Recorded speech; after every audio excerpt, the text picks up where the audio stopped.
Shalom, Bapak Ibu Saudara, jemaat Tuhan dan kekasih Tuhan di mana saja Anda berada.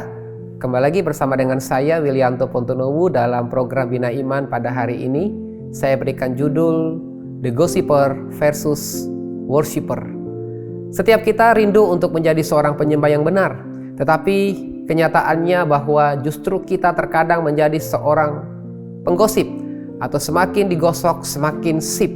Tertulis di dalam kitab, kalau kita melihat di sini di dalam 1 Timotius 5 ayat 13 sampai 15 mengatakan, lagi pula dengan keluar masuk rumah orang, mereka membiasakan diri bermalas-malas, dan bukan hanya bermalas-malas saja, tetapi juga meleter dan mencampuri soal orang lain dan mengatakan hal-hal yang tidak pantas. Karena itu aku mau supaya janda-janda yang muda kawin lagi, beroleh anak, memimpin rumah tangganya, dan jangan memberi alasan kepada lawan untuk memburuk-burukan nama kita. Karena beberapa janda telah tersesat mengikuti iblis. Jika seorang laki-laki atau perempuan yang percaya mempunyai anggota keluarga yang janda, hendaklah ia membantu mereka sehingga mereka jangan menjadi beban bagi jemaat. Dengan demikian, jemaat dapat membantu mereka yang benar-benar janda. Kalau kita melihat di dalam ayat ini, Bapak Ibu Saudara, mengkonotasikan kepada janda, tapi sebenarnya itu juga berpengaruh atau ditujukan juga kepada setiap orang percaya di mana saja mereka berada, baik itu duda, janda, termasuk orang-orang muda, untuk kita tidak menceritakan keburukan orang. Karena banyak orang hari-hari ini menyebarkan berita hoax. Seorang pemimpin ketika akan mengganti posisi dengan pemimpin yang lain, kita lebih banyak menyukai cerita-cerita buruk, menjelekan orang lain daripada hal-hal yang benar.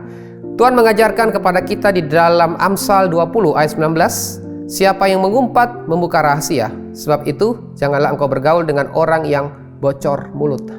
Kita belajar untuk bergaul dengan orang-orang yang takut akan Tuhan. Bukan berarti kita nggak boleh berteman dengan orang-orang penggosip, tapi kita harus jadi saluran berkat untuk menasihati mereka ketika kita bertemu dengan jemaat, bahkan juga mungkin pelayan Tuhan yang suka menceritakan keburukan orang lain. Bukan waktunya kita untuk menghakimi. Tuhan adalah hakim dari semuanya. Tuhan ingin kita menjadi penyembah yang benar melalui perkataan yang penuh kasih. Speak the truth in love. Itu adalah satu perkataan Tuhan Yesus yang mengajarkan kita berkata benar dalam kasih. Tuhan ingin kita berperilaku jujur, sebagaimana di dalam Mazmur 20 ayat 23. Mazmur 50 ayat 23 mengatakan, siapa yang mempersembahkan syukur sebagai korban, ia memuliakan aku. Siapa yang jujur jalannya, keselamatan yang dari Allah akan kuperlihatkan kepadanya. Kejujuran kita dibuktikan dengan perkataan yang sederhana. Ketika kita melihat kesalahan orang lain, kita harusnya langsung menasihati orang itu, bukan menggosipkan orang itu. Sebagai penyembah yang benar, kita belajar untuk berperilaku bukan seperti janda di dalam Timotius ini. Seorang janda yang suka bermalas-malas dan menceritakan keburukan orang, bahkan lebih parah lagi, justru mencela atau berkata-kata kotor. Tadi dikatakan mengumpat dalam Amsal 20. Ayat Amsal 20 tadi dikatakan bahwa kita jangan mengumpat.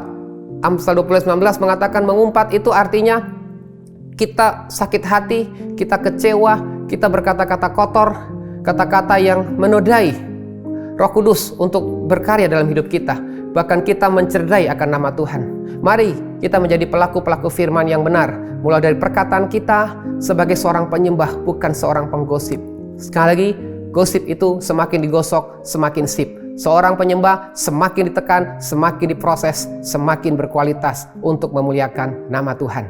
Biarlah firman Tuhan ini memberikan kekuatan bagi kita, sehingga nama Tuhan dipermuliakan dan hidup kita berkenan di hadapan Tuhan. Tuhan Yesus memberkati. Shalom.